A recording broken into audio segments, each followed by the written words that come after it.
Hello coffee drinkers, today we have a short story, please enjoy. Title: Am I wrong for skipping my cousin's wedding to my ex-boyfriend? I, 32F, was engaged to marry Travis, 33M. But a couple of weeks before the wedding was supposed to take place, he said that he didn't want to get married. I asked him if he was cheating and he said no. He told me that most of his friends were already marrying or starting families, so he thought it was time to settle down, but he had just realized that he didn't want to do it. Suffice it to say, the wedding was cancelled and that was the end of our relationship. It's been about a year since that happened.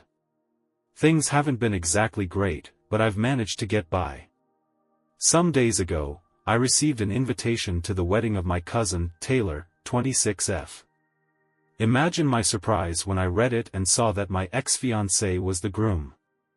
I had only seen them barely interact during family gatherings and had never noticed any clues that hinted at something happening between the two of them all this time. A little background on my cousin: she's what some people would call a free spirit.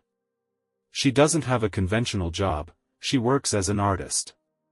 She dyes her hair in unusual colors, sometimes blue, sometimes green, for example, and dresses extravagantly. Once she wore a white robe, another time she wore a black leather jacket and spiked boots.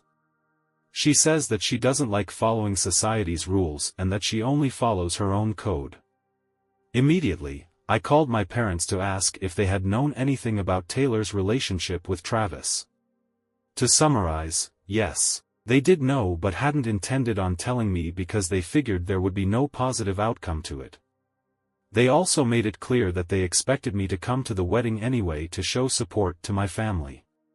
At this point, I lost it and shouted that they were delusional if they believed that I would attend the wedding of my cheating liar ex and his manic pixie dream girl.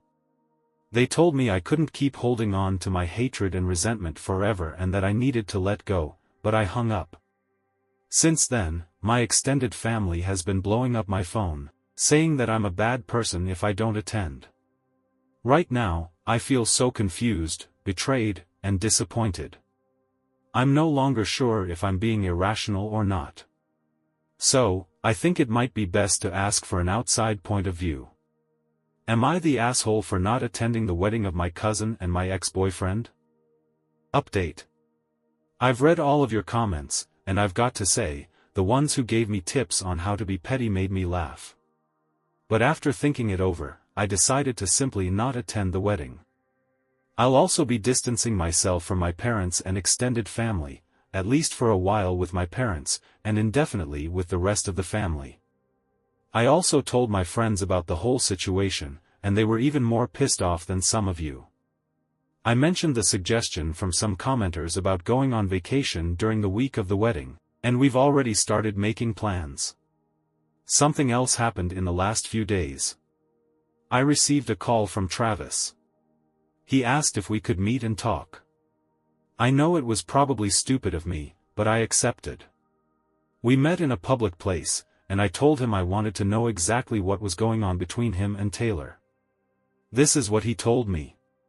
First, he emphasized that he had never cheated on me. I'm not sure if I believe him, but I let him talk. He said he felt bad about how our relationship ended, and that on a night out, he just happened to end up in the same place as my cousin. They started talking, one thing led to another, and he proceeded to have a midlife crisis with her. The only reason he's marrying her is because she's pregnant, and he was afraid she would just run away and he'd never get to meet his child. After that talk, we went our separate ways. He wished me good luck, and I said the same. As soon as I got home, I blocked his number. So at the end of the day, I'm left with more questions than answers. But whatever, that's no longer my problem. Anyway, this is it. I don't think I'll be posting on this account again. Once again, thank you for your support when I needed it.